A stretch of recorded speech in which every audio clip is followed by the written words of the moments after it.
안녕하세요. 강점코치 나윤숙입니다. 지난번 영상에서 마음이 아파도 몸이 아플 때처럼 꼭 치료를 해주어야 한다는 말씀을 드렸는데요. 스트레스가 많은데 어떻게 마음 치료해야 되는지 잘 모르겠다라는 문의를 좀 많이 주셨어요.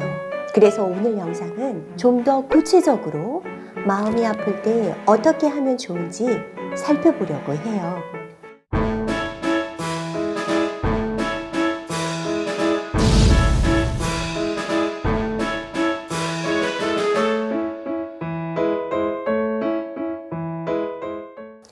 우리가 마음이 힘들다 이렇게 말하지만 사실 거기에는 여러 가지 감정이 있을 수 있어요. 그런데 우리가 통상적으로 감정을 표현할 때 힘들어 그냥 이런 식으로 뭉뚱그려 얘기하잖아요. 그런데 그렇게 뭉뚱그려서 표현하면 어떻게 되는지 아세요? 제가 얼마 전에 중소기업에 다니는 선배를 만났어요. 선배는 공대 출신이고 뭐 먹을까? 이렇게 물으면 아무거나 좋아 라고 하시고, 오늘 저녁 술 마시러 갈까? 이렇게 얘기하면 그래 늘 가던 그 집에 가자 라고 하는 그런 분이셨어요. 주변에 이런 분 계시죠? 목구멍이 포도청인데 기호나 취미가 뭐야? 이렇게 말씀하시는 분들이요. 아주 성실히 열심히 사시는 분이신데 그래서 전 좋아했어요. 그 선배를 그래서 얼마 전에 만났는데 오랜만에 봐서인지 얼굴이 굉장히 수척해져 있더라고요. 그래서 무슨 일 있어? 라고 물어봤는데 아무 일 없다는 거예요. 그런데 얘기를 하다 보니까 최근에 아버지가 돌아가셨다라고 하는 거죠. 선배는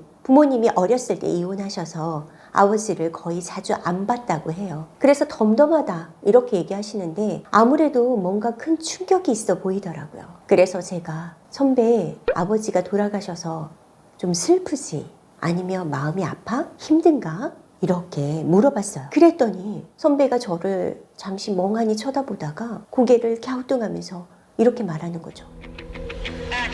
그 세 개 다 다른 거야? 이렇게 묻더라고요.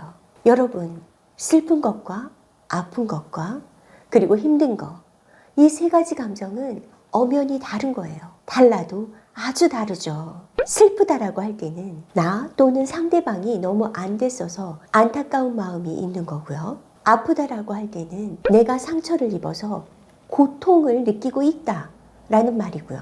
그리고 힘들다라고 할 때는 내가 수용할 수 있는 어떤 용량 이상으로 짐을 과하게 지고 있다라는 말이에요. 이렇게 슬픔과 아픔과 힘듦은 각각 원인도 다르고 그래서 처방도 다 다르게 해야 돼요. 슬플 때는 그 안타까움을 위로하고 대성통곡하면서 충분히 그 감정을 분출해 주어야 하고요. 그리고 아플 때는 어떤 부위에 상처가 났는지 찾아서 치료를 해야 하죠. 약은 약사에게, 진료는 의사에게 라는 말이 있듯이 그 상처의 정도에 따라서 상담사, 정신치료자, 저 같은 코치를 찾아가 도움을 받으면 아주 좋답니다. 마지막으로 힘들 때는 나에게 과하게 짐이 지어진 게 무엇인지 찾아야 해요.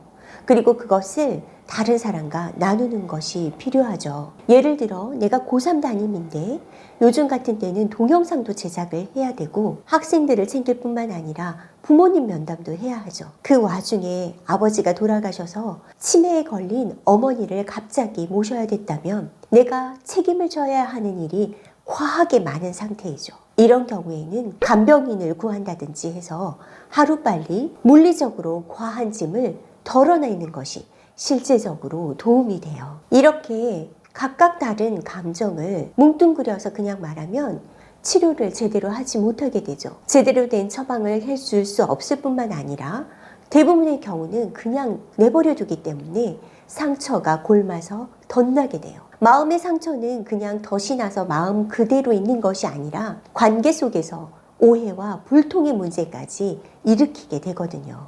그러면 이렇게 스트레스가 많고 힘들 때 어떻게 하면 좋을까요? 말씀드렸듯이 감정을 하나하나 세분화해야 해요. 내가 지금 느끼고 있는 감정이 어떤 건지 하나하나 이름을 붙이는 것부터 시작하는 거죠. 마치 병원에 가면 제일 먼저 어떤 병에 걸렸는지, 감기인지 폐렴인지 이렇게 구분하는 것처럼 말이죠. 병명이 나와야지 그에 맞는 처방을 내릴 수 있으니까요. 그럼 아까 말한 그 선배는 어떻게 하면 좋을까요? 선배는 그냥 덤덤하다라고 말했지만 사실은 아버지를 잃은 상실감으로 슬픔이 컸을 거예요. 이런 경우는 자신의 슬픔을 인정해주고 그리고 꺼이꺼이 울면서 충분히 애도하는 시간을 가지면 좋아요. 선배처럼 우는 것이 쉽지 않은 남자분들의 경우에는 슬픈 영화를 틀어놓고 보시면 좀 도움이 되실 거예요. 오늘은 우리가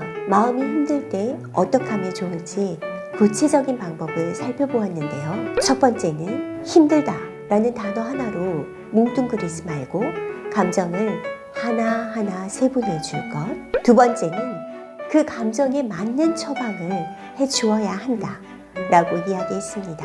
어떻게 스트레스 관리하는데 좀 도움이 되셨나요? 다음에는 조금 더 실질적인 이야기로 내가 에너지가 뚝 떨어졌을 때, 바닥으로 떨어졌을 때 어떻게 하면 빨리 충전을 해서 회복할 수 있는지에 대해 준비했으니까 다음 시간 많이 기대해 주세요. 오늘 영상이 도움이 되셨다면 좋아요와 구독 누르는 거 잊지 말아주세요.